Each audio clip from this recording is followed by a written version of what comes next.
I learned the value of team, and no one person is greater than the team. You have to have parts and pieces. You have to have certain people that actually play their roles, and then we all come together on one common accord, and it never so very apparent. Leading the ADA, I feel that we have a weight on our shoulders. Every morning I wake up, I look in the mirror and say, hey, what have you done on behalf of people living with diabetes and now living with obesity? Have you brought your best self to the table? We cannot do this alone. Have you ever noticed that some of the best ideas come from unexpected places? Your next breakthrough may come from a leader facing similar challenges, but in a completely different sector. Welcome to Chief Influencer. I'm your host, Anthony Shop. Join us as we explore how today's successful leaders inspire, influence, and connect with others. Chief Influencer is a production of Social Driver and the Communications Board, who have teamed up to spotlight how great leaders and communicators are making their impact in the world. This episode is brought to you by the George Washington University's College of Professional Studies. With in-person and online programs, ranging from master's degrees in public relations strategy to certificate programs in digital communications, GW offers more than just the credentials to help working professionals get ahead. It prepares them to be leaders in their field. As a proud GW graduate myself, I can attest that faculty members combine academic rigor with real-world lessons that can't always be found in textbooks. Check out cps.gwu.edu for more information. I am so thrilled to introduce today's guest, Chuck Henderson, the CEO of the American Diabetes Association, which is dedicated to preventing and curing diabetes, as well as improving the lives of those affected by the disease through advocacy, education, and research. Before we dive in, here are 3 things I think you should know about Chuck. Number 1, he joined the ADA in January 2020 after more than 2 decades working in the for-profit world, most recently as CEO and president of Champion Life Safety Solutions. But Chuck has been a volunteer fundraiser for nonprofit causes for a long time. Number 2, Chuck's leadership philosophy is informed by his experience in athletics. He's a former collegiate and professional basketball player. He also serves on the board of the Cotton Bowl Athletic Association and previously served on the board of his alma mater, Texas A&M's Letterman's Association. Number 3, under Chuck's leadership, the ADA has been a key advocate for insulin affordability.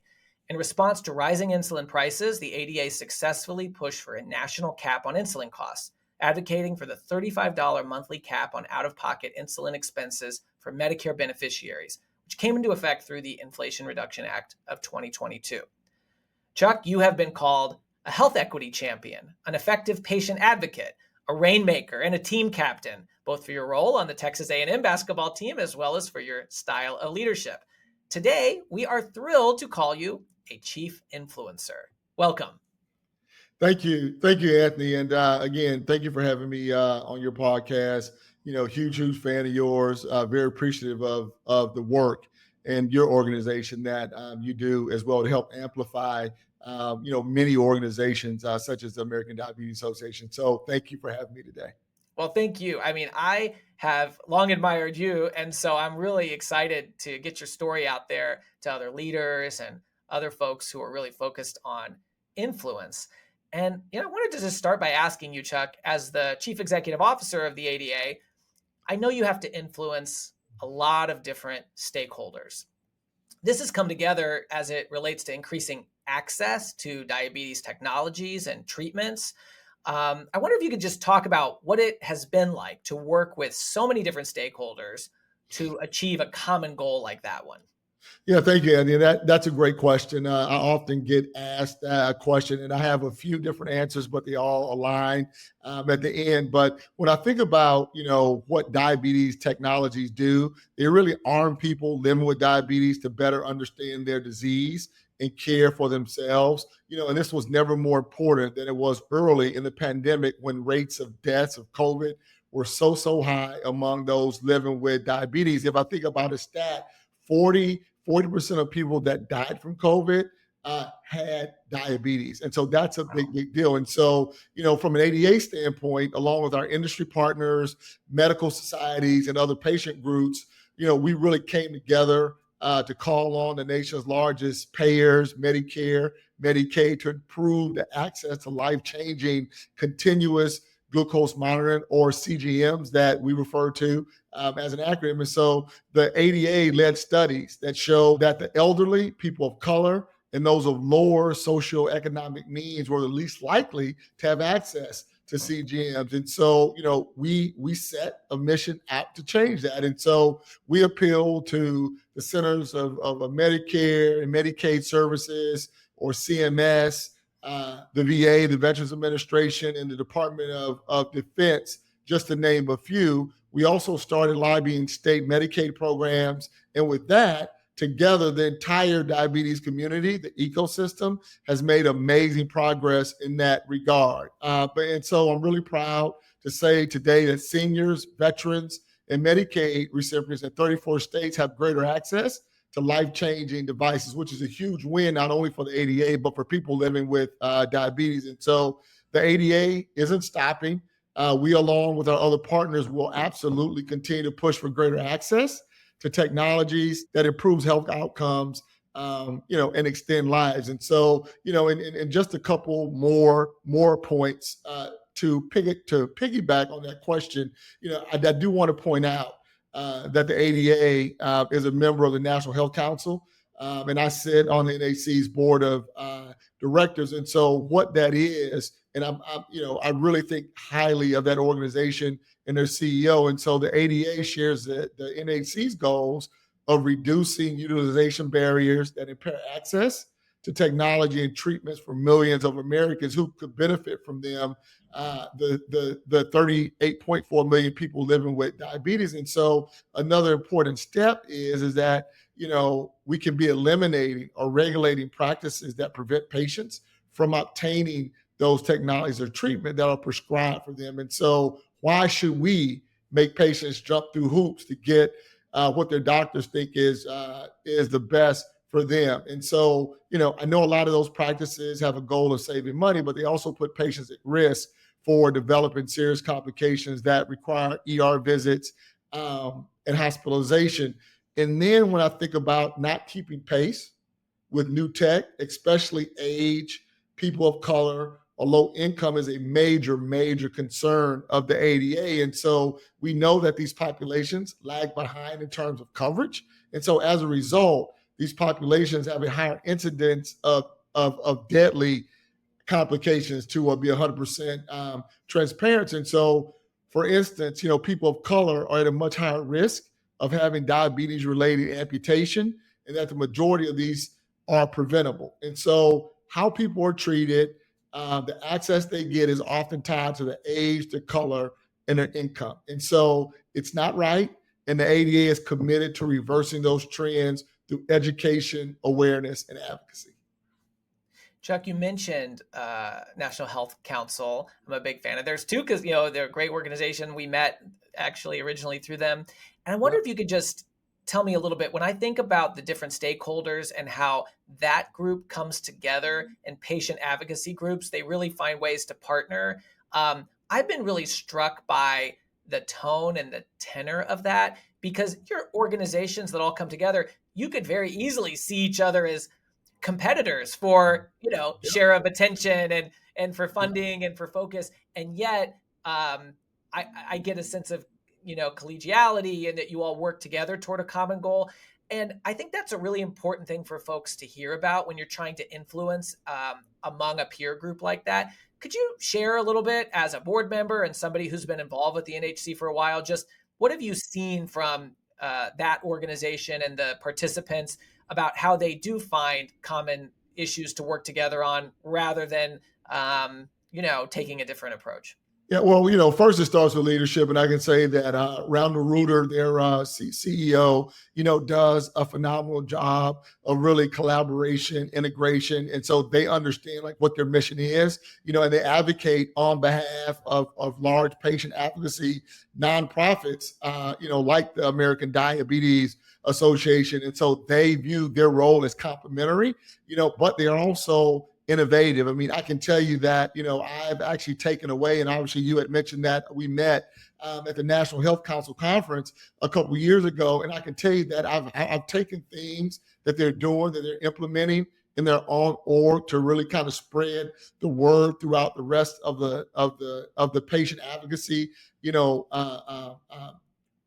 organizations in their membership. And so I've actually, implemented some things, whether it be, compensation for pay for employees, leveraging, their different resources that they have at their disposal, the way that they run their board meetings. I've implemented, several things and key focuses. It seems like we're always aligned. So from health equity to AI, I have someone on my staff that's an advisor from an AI standpoint that's involved in decision making or what type of policies are we going to go after on the Hill to make sure that healthcare AI is definitely incorporated, whether it be clinical trials or things of that nature. So I can say that they absolutely know who they are and they follow their mission to a T. So it doesn't feel like I've never felt that there's any tension, or like any stepping on toes. It's all about, how do we make each other stronger together? And they are kind of that, vehicle that makes that happen. Yeah, I love that.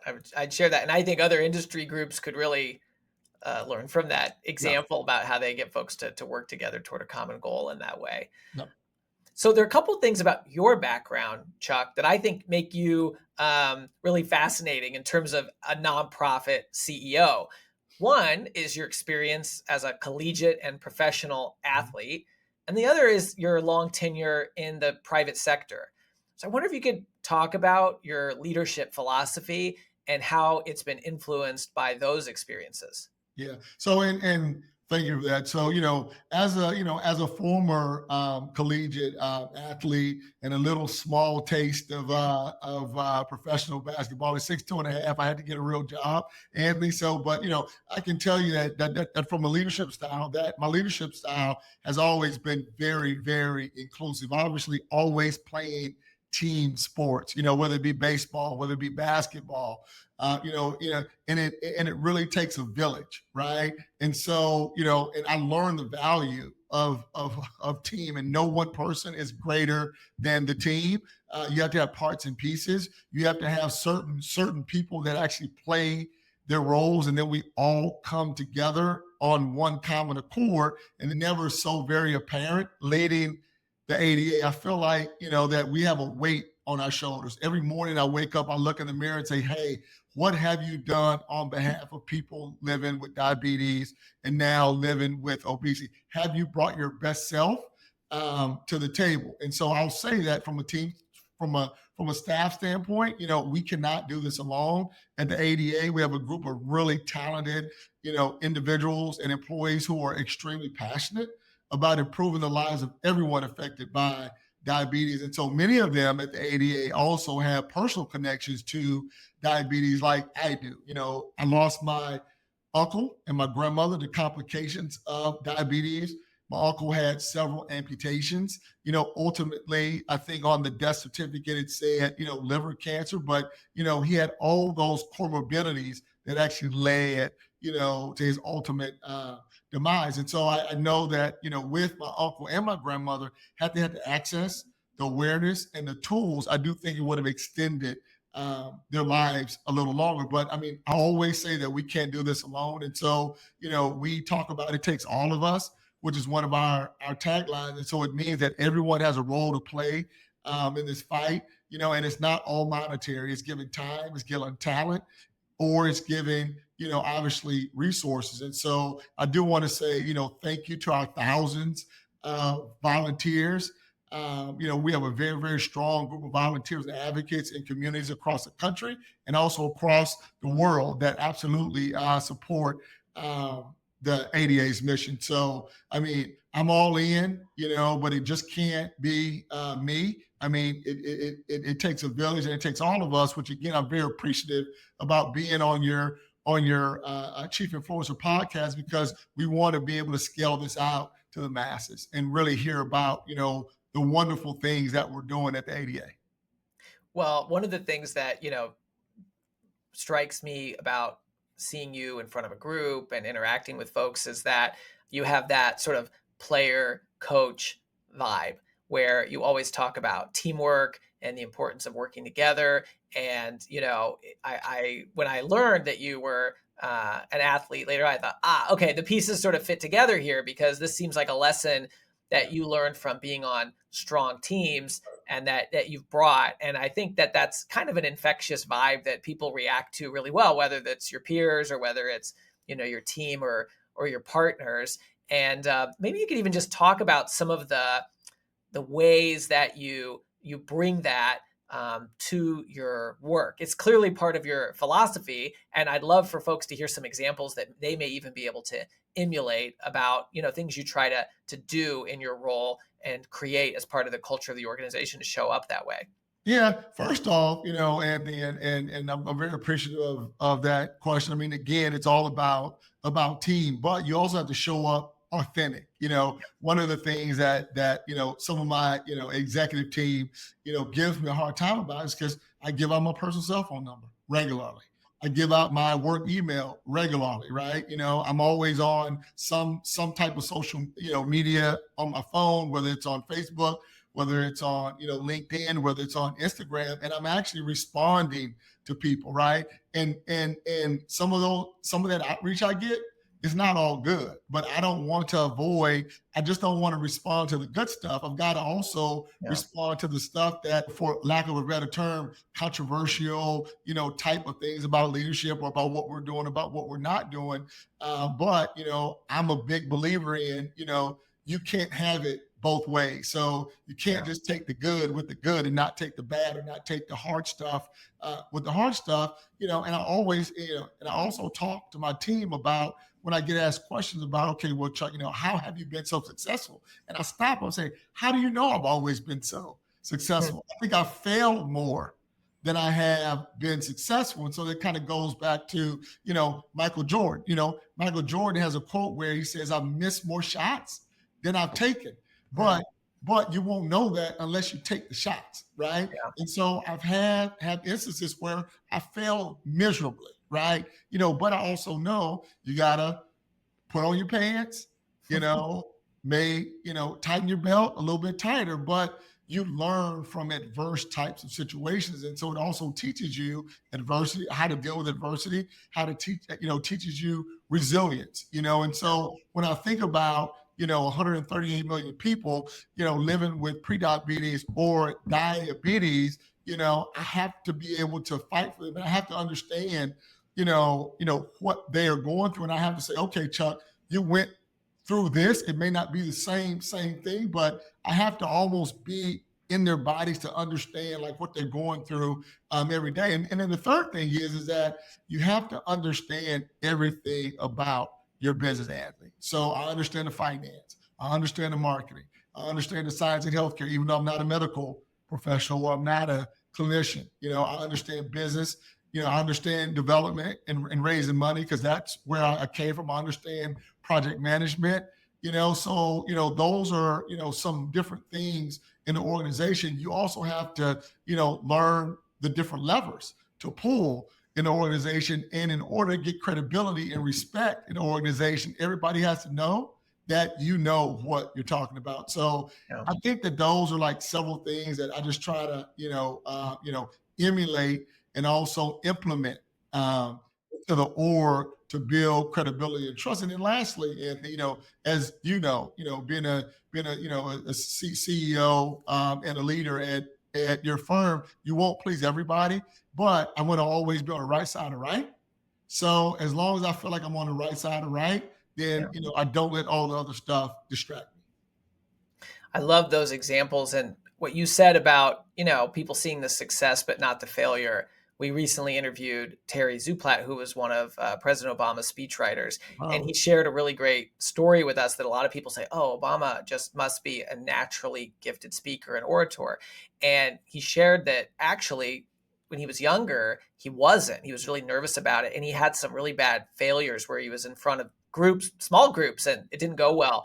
and he really worked on it. And I thought hearing that from like who we probably view as one of the best speakers in the history of the world, that was not just a natural skill, but it was something he honed, Yep. I think probably means a lot for people to hear from you, seeing Yep. the success you've had, that actually you've also, had failures and it just wasn't that way. And of course, those are the things that people don't always see along the journey, but being willing to be vulnerable and tell people that, I think, is often really helpful, and it emulates that authenticity that you mentioned. Right. Maybe we could talk about, we mentioned your private sector career and kind of that brought you to the ADA. I don't know if you could say anything else about just your life experience. You talked about, obviously family members affected. But I find that a lot of leaders, some of the lessons they learn often come from early childhood, maybe even their parents. So I wonder if you want to share anything about that. Yeah, and now you're gonna make me cry, Anthony. But so I will tell you that, and I appreciate that. I really learned a lot. As a child, growing up, my mom was a healthcare professional. She was a nurse. She actually taught nursing for 42 years at Texas Woman's University, and my dad was in the school district in education. Started out as a coach, and then he matriculated up, through management in the school district. But in terms of my mom was, an early adopter of, eating healthy, using a combination of eating healthy and supplements and what you put into your body. My mom was talking about gut health when I was like 10 years old, right? Like your gut, right? And at the end of the day, when I think about now, I wasn't as in tune to what she was talking about because I never thought that I would be, in a role, leading a not-for-profit. But I always say that, everything happens for a reason. And then from a servant leadership, I really believe that, there's a higher power than all of us. And so, I would say that, throughout my childhood, watching my mom work, watching my mom, really teach nursing and advocate for more nurses, and really dedicated her life, to the field of healthcare. I think ultimately, through osmosis, that really kind of shaped, how I think, how I lead. There's a time to lead with empathy. Then there's a time to be a hard charger. So I think I got a combination of both from my mom and my dad. And so, I would say that, seeing her as a healthcare professional, really has kind of shaped, some of my values, the way I deal with people, the way I care about people, and the way I connect with people. Oh, that's great. We're lucky when we have great parental role models, aren't we? So I love hearing that story and how that connects in. And now fast forward, you're CEO of the ADA, which you probably never thought you would be. Could you talk about some of the changes that you've made since coming into that role?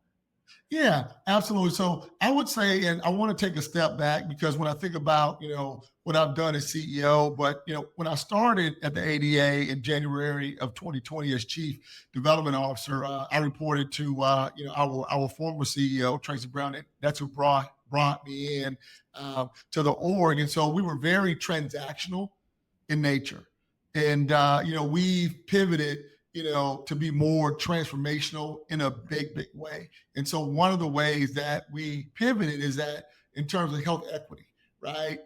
When I became the CEO of the ADA, we formed the Office of Health Equity, right? I mean, that was a remit that we needed to do. And with that, when we think about addressing health equity and the social determinants of health is now woven into everything that we do, because Anthony, gone or the days of, XYZ, companies just going to write the ADA check just because they like the ADA or they like the leadership. No, it has to be about KPIs. It has to be about measuring outcomes. And it also has to be some form of an ROI. People just aren't going to give you, large 7-figure, grants or partnerships without seeing some kind of value. And so, and so we are leading with health equity.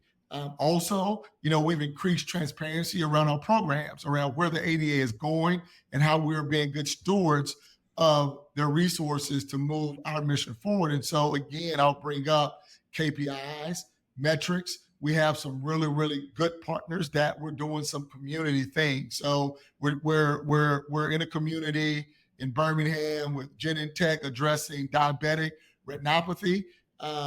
in that community, really rallying around the UAB medical school and local community-based organizations. We're doing a food insecurity program in Chicago with Dion's Dream and Baxter, where we're actually going into communities in a community of Inglewood, where we're actually partnering with them and we're delivering, to several thousand households a month. And we're also putting information in there, a card that says, okay, tracking their health outcomes, right? So those are the kind. And then with Eli Lilly, we're doing a lot of community-based, things around health equity, affordable insulin, obesity, around the GLP-1s, around the weight loss therapies. And so we're actually doing a lot of great work. And then, but what I'm most proud of, I would say, Andy, is that, when I became CEO at the ADA, we had a Charity Navigator score of 2. And so Charity Navigator is what I would say kind of an equivalent of like an SEC, a Securities Exchange Commission watchdog. And so they're the watchdog for nonprofits. And so you can either go from get a 1, 2, 3, or a 4. 4 is the highest that you can get. And so I'm so happy to say that we have a Charity Navigator score of a 4 now, which means that we get this big red, green, whatever check mark it is to say that, we are a nonprofit that you should give to. And this is why, because as we look at their mix of what they're doing, they deploy more of their resources to the communities, and they're absolutely meeting people where they are. And there's a heightened level of transparency from a financial standpoint that we also have. So, I mean, and, it's a win for us, but it's a win for people living with diabetes as well, too. So. That's great. And, when you describe all those changes you made, some of those, they're internal benchmarks. You just have to know you're making progress on. But giving that example of an external benchmark where, you weren't where you wanted to be, right, and that, wasn't sending the right message to internally or externally, and taking the steps to get there. Congratulations. I mean, not that many nonprofits have achieved the 4 on Charity Navigator. It's the gold standard. And right, I think it's pretty impressive that you turned that around in such a short amount of time. Yeah, thank you. So if we go back in your career, you started it at MTV at a time when content was produced and distributed. It was all very one way. Yep. I remember those days. Now media is much more of a two-way street. Yep. Obviously, yep, the world's changed a lot. Yep. I wonder if you could share how the ADA embraces this new dynamic.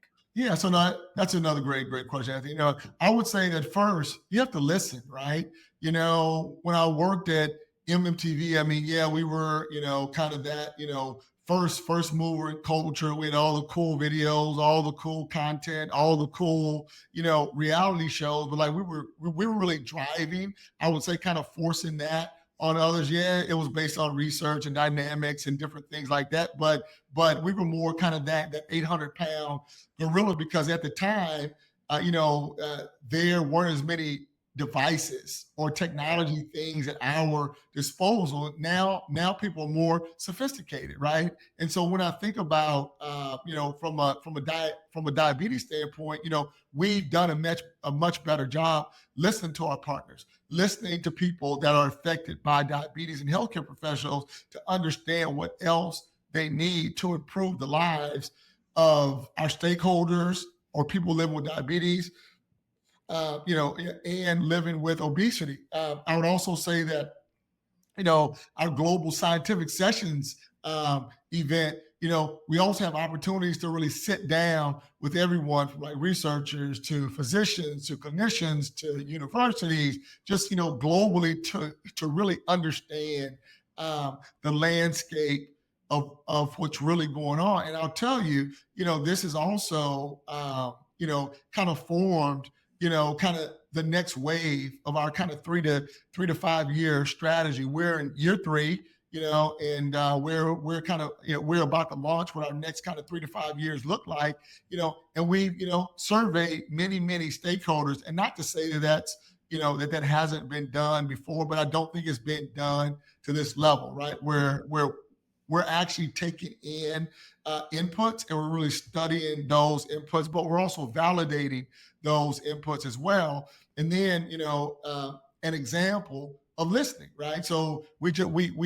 announced the formation of the Obesity Association, which is a division of the ADA, was formed by listening to the needs of others. And there are a lot of other great organizations that have been focused, on obesity for many years, and they've done a great job. But one of the gaps that we saw as a leadership team is that, there were different opinions, and different like disparate, quote unquote guidelines, about what obesity, actually was and it wasn't. And so it was like 8, 9, 10 different opinions out there. So we were like, okay, we see this as an opportunity for collaboration. We aren't trying to put anybody out of business or trying to,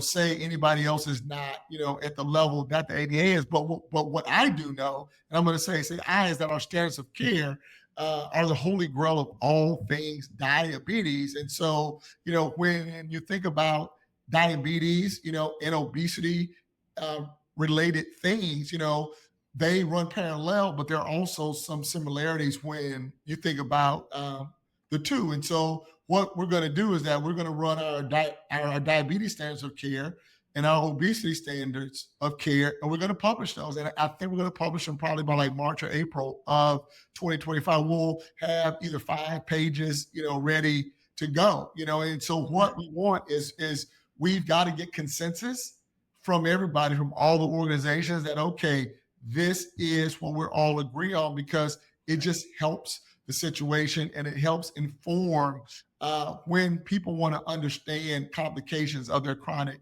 disease. Yeah, right now there's just so many sources of information. Patients, their family members, caregiver, they go to Google and you're inundated and it conflicts a lot. And you're describing that even really well-meaning great organizations often have conflicting standards. So taking that time to bring everybody together as a team, I guess, and to help them, through a consensus process, come up with some of those standards and then release them. I mean, that's going to make a huge impact for those organizations and most importantly for patients. Yeah. We've been talking about, the initiatives that you've been focused on as CEO and what the organization's doing. I want to kind of switch gears a little bit and talk about the role of a leader's personal brand to advance their organization's mission. You mentioned earlier, you're giving away your phone number and your email, you're messaging people on LinkedIn and other platforms. I see that you're very active on LinkedIn in particular. So I wondered if you could talk about why you think that's a platform worth your time and attention, because obviously you're very busy and you prioritizing that signals something to me. Yeah, so no, Anthony, and another great question. I mean, I would say that, again, from a leadership standpoint, you have to be intentional. And so, I've been a LinkedIn user probably a year or so after LinkedIn launched. So a very, very long time. I think I was one of the first million users of LinkedIn. And so now, obviously, they have 100, 150, 200 million users on, or maybe more on LinkedIn. I mean, it is truly a global platform. And so, I will say that one of the things that I like about LinkedIn, and I'm going to knock on my desk, is that it hasn't gotten overly political or too political yet.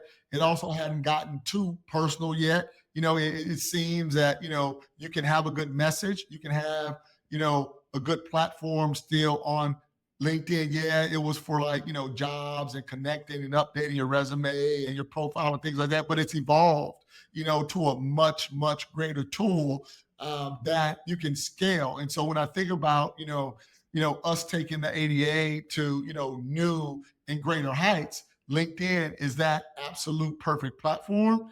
In my opinion, one of the things that I purposely do is that, this is not promoting Chuck Henderson's brand. This is promoting the ADA's brand. This is a tool for building the ADA brand, connecting with people that we serve, with resources that we have available to them, highlighting our staff, which is what I try to do all the time, and building new relationships, that can, move our mission forward. Because at the end of the day, I think that, and it's not something that I have to force myself to do, to not talk about myself. I mean, granted, this is such a big platform, and it's absolutely not about me. I love talking about other people on our team. I love talking about the great work that the ADA is doing, as a whole, to educate more people to have the awareness and the tools and things like that. And so, another example that I'll share is probably about 7 months ago,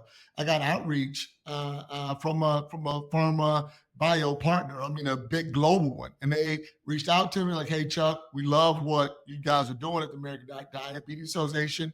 We would love to talk about a partnership, talk about something that we can do together." And so met with them in scientific sessions, like, "Hey, we're still in the early stages of drug approval, blah blah blah, but what are you guys doing in relation to health equity, meeting people where they are, and now we're actually having some, really substantive conversations about a really big relationship." And so what I always say is that everybody's watching, good, bad, or indifferent. So it's really about how you show up right, show up authentic, and hopefully good things will happen from that. But I am a big believer that that we should all be using these social tools, these social media tools for good. So Well, what I'm hearing from you, Chuck, is, the importance of how you show up everywhere. I'm thinking back to your experience as an athlete, right? Whether you're on the court or, you're on the bench, right? How you show up makes a difference for yeah, your team. And in today's world, how you show up yeah, online is yeah, so important yeah, because that's where people are seeing you and you don't want to be invisible. In yeah, this case, your presence on LinkedIn. I mean, it's interesting that you didn't hear, if I heard you right, it wasn't an email you got from that potential partner. It was a LinkedIn message. yes, LinkedIn message. Yep. So that's pretty, if you didn't log into LinkedIn very often, you could have missed that Yeah. important message. Or if you weren't posting, they may not have found you or seen you or thought to reach out. And there could have been another organization that they could have connected with first. Yeah, yeah, yeah. So yeah, it's I mean, it's a great tool. And it's funny. Kind of goes back to when you and I met. Obviously, I think very highly of you. But when I was sitting in the audience a couple of years ago, I was completely taken aback when you did the exercise on people in the audience that do a good job of social media. I mean, that was kind of like one of the highlights of my career because I absolutely embrace LinkedIn. So just to see that, I was potentially doing something right and going in the right direction, like that was one of my best days ever. Just kind of validating that I didn't spend the last 15, 16 years of my life for nothing. So yeah. Well, I thank you for saying that. For context for folks, so I got asked to speak at the Health Leadership Conference about how do you go from being a chief executive to a chief influencer. And so I took time to go through some of the CEOs in the room on their LinkedIn presence, and yours jumped out. And I found a post that you had shared a video of yourself in your bike shorts with a bike, getting ready to, getting ready. I guess maybe you were practicing for the training for the event coming up, and it got a great reaction from people on your team, people out in the world who, are participating and that they're really committed. And I think just leading by example and showing that, and, not every CEO is going to feel comfortable with something like that. It's not something formal behind the desk. You're about ready to go do a bike ride.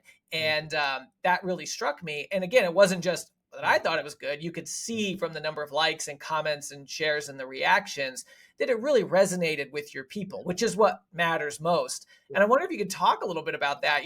How do you decide when your personal brand and your professional brand, they overlap in today's world, right? And you are somebody who's clearly embraced that authenticity.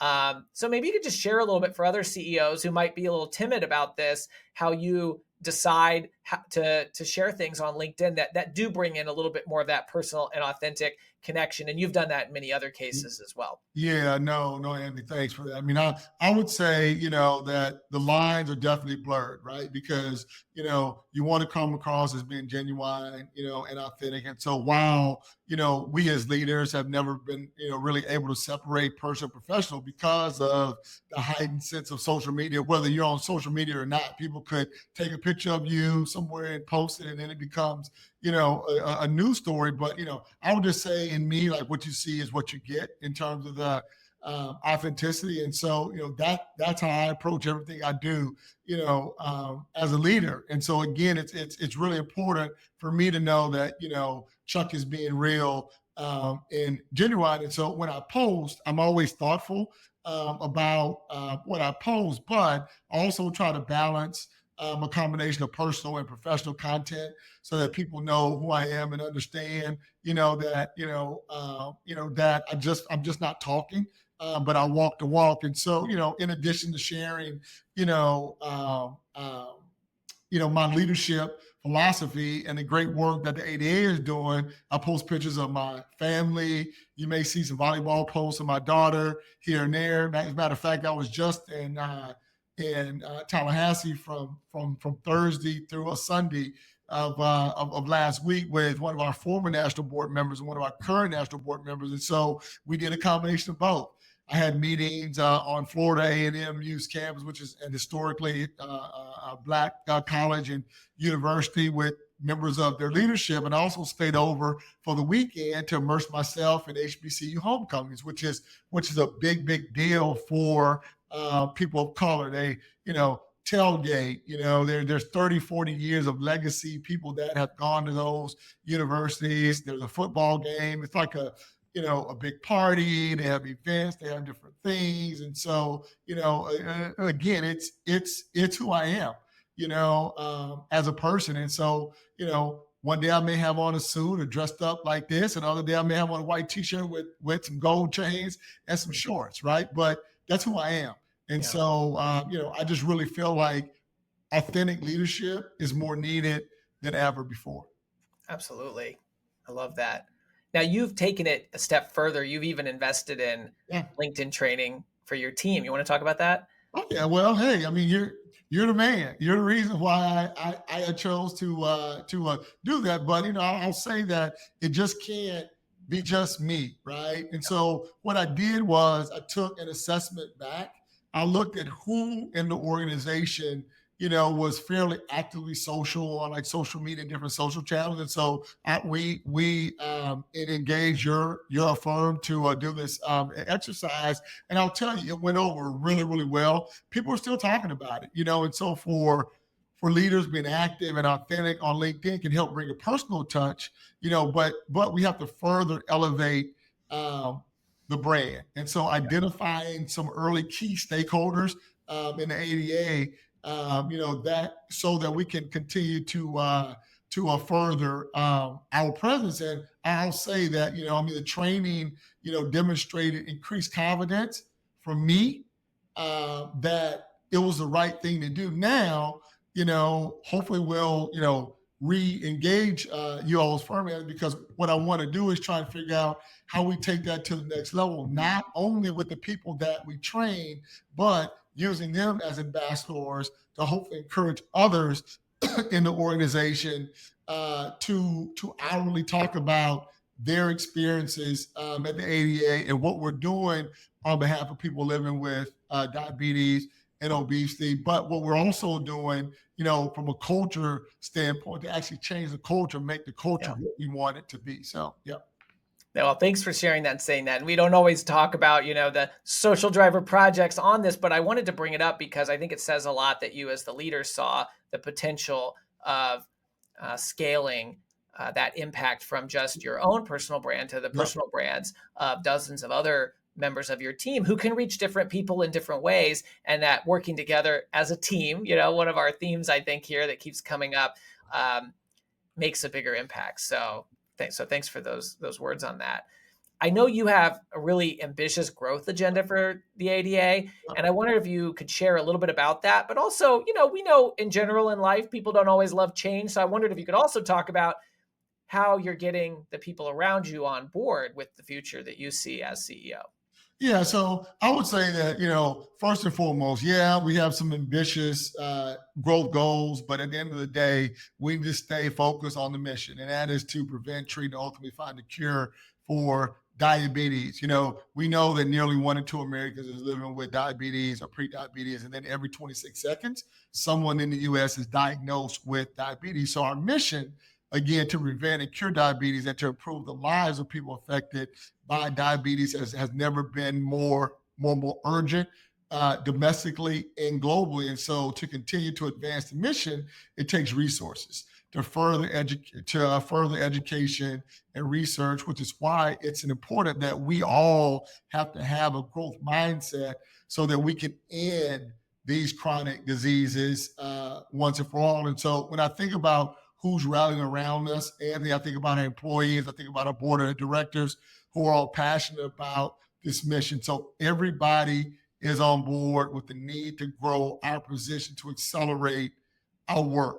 And I try to shy away from giving exact numbers, but the more that we can deploy in the community, the more we can meet people where they are, the more successful that we will do. And so what I'm starting to say is, a healthier world is a better world, right? And so with that, we just need to, obviously lead with the mission first, and then that will lead to, getting the necessary resources that we need to make our mark in the world and hopefully bend the curve.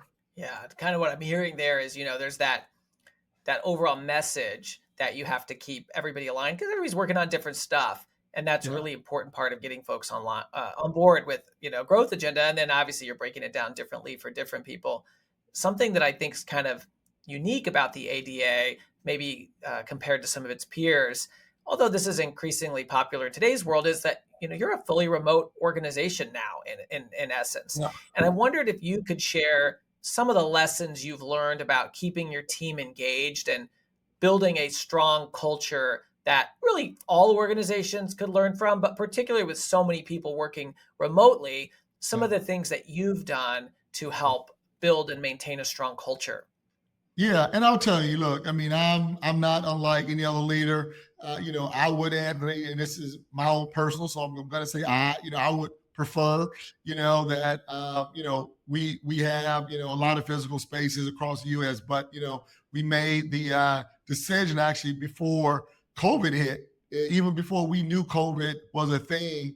We did a survey, and so we surveyed our employees about their thoughts about going remote, and so we allowed 65 or 70% of our employees to do this kind of remote pilot, and it seemed successful. And then COVID hit, so it was much easier for us to get out of all the kind of the satellite offices across the U.S. Although we still have our what I call our global headquarters in DC, and so I just kind of want to put that caveat out there because I do think that in some respects remote is good, but I also think in other respects that remote is not so good in terms of certain areas of the organization that could be less productive than others. And so, but with that being said, from a leadership standpoint, I would say employee engagement and culture is very important to every organization.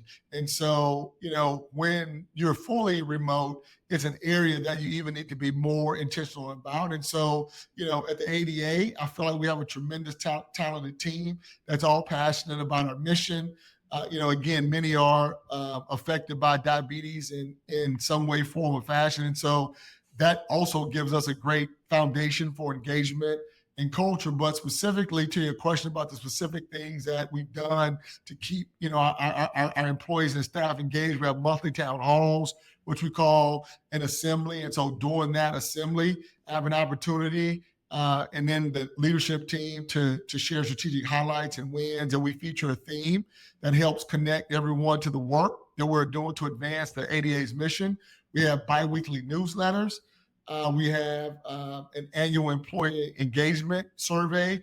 Also, probably every 90 days, I have a couple different staff come to Dallas where I reside to have, some executive sessions, or I'll come to them, or we'll come to the DC office and we'll all meet. And so, and then we have other teams that also that are utilizing our big office space in the DC area to actually meet up face to face, have meetings, whether they're, different divisions within the ADA. So like we can keep that kind of that social connecting going. And so then, lastly, I would say informally, I would say that, our team is very intentional about getting to know one another at the start of virtual meetings before we get into business and taking advantage of getting together when we're in some of the same cities and say in the same cities and the same locations. And so those are just some of the little things. But again, you have to keep it up, right? I mean, you can't, take days off where, hey, we want to push this town hall, we want to push this bi-weekly newsletter. Like you have to keep it top of mind. So Yeah. I think that consistency, it's something I've heard from some other chief influencers, is that consistency of how, different organizations can find different mechanisms, your town hall, your newsletters, your surveys, but the consistency around it and the predictability is yeah, really helpful for folks. And also, I just think your honesty at the beginning and said, look, I would love it if I could snap my fingers and people were all together in person because we love that. yeah, But this is not, the way things are right now. And we're building culture and systems so that we can optimize the environment that we live in. And I think that just honesty about that's good. And I've certainly seen that your team has, stepped up and found ways to build that culture, which is always really good to see. yeah. I want to just close by asking you, November is American Diabetes Month. And I know that you use this time period to raise awareness. So what do you want folks to know about diabetes and the ADA?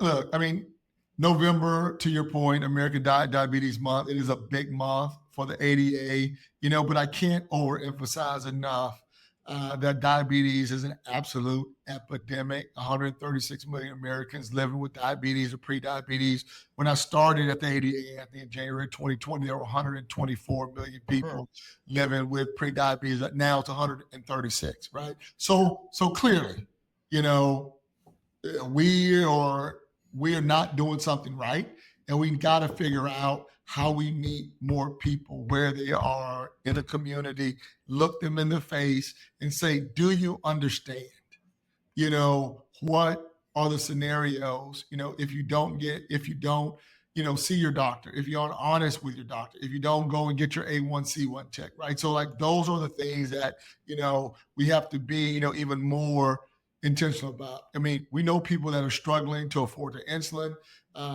We know that there are households where you have the whole family, with diabetes, and you have the parents at the home that are foregoing their medicines to make sure that their kids can get their medicines. Well, you know what that outcome looks like. If you're young kids at home, you need your parents to kind of guide your life and guide your future. But if you don't have your parents at home, if they get sick and go away, then what, right? So we have to address affordability. We have to address insulin. We have parents, that are still fighting in diabetes with a cure for their children. So I would say, during American Diabetes Month, that we're shining an extra light on the urgency to fight the end, to support those affected. I don't want to, just keep beating the dead horse. But we got to make people aware of the risk and the systems. And so we're also highlighting ways that you can join us in this fight in terms of volunteering, to become an advocate, to donating, to help support, our really, really critical work. And so again, I would encourage those folks that, want to join us in the fight. Where you can learn more is go to diabetes.org/we fight to learn more, and again, I would love to lessen the load on our backs, and we need more people to join us, Anthony. Absolutely. Thank you for sharing that. Such an important message. And I don't know if everybody knows about the growth in those living with diabetes and pre-diabetes that we've seen. And so it's really important that we all learn about this, because if it's not affecting us individually, it's certainly affecting us personally through someone we care about. Yeah. Chuck Henderson, CEO of the American Diabetes Association, a transformational leader, a health equity advocate, but maybe above all, a team player. I think we just heard that theme throughout, whether you're talking about how you show up and engage on LinkedIn, or the approach that you bring in industry groups that you're part of, or internally with your team, that approach of being a team player and building a team culture. And there's so much that we can take away from that. So I just want to say thank you, Chuck, for being with us today, for sharing your story. And I think there's a lot of inspiration that leaders and anyone trying to influence others can take away from your story. Yeah, no, Andy, thank you. Like I said, a big fan of yours. Thank you for allowing us to be on your great platform to spread the word about the ADA and all the things that we're trying to do on behalf of people living with diabetes and also living with obesity. Thank you, and God bless. My pleasure. Thank you for joining us for another episode of Chief Influencer, a production of Social Driver and the Communications Board. If you know a leader who should be featured as a chief influencer, please nominate them at chiefinfluencer.org. For show notes and more, visit us at chiefinfluencer.org or follow Chief Influencer on LinkedIn. Until next time,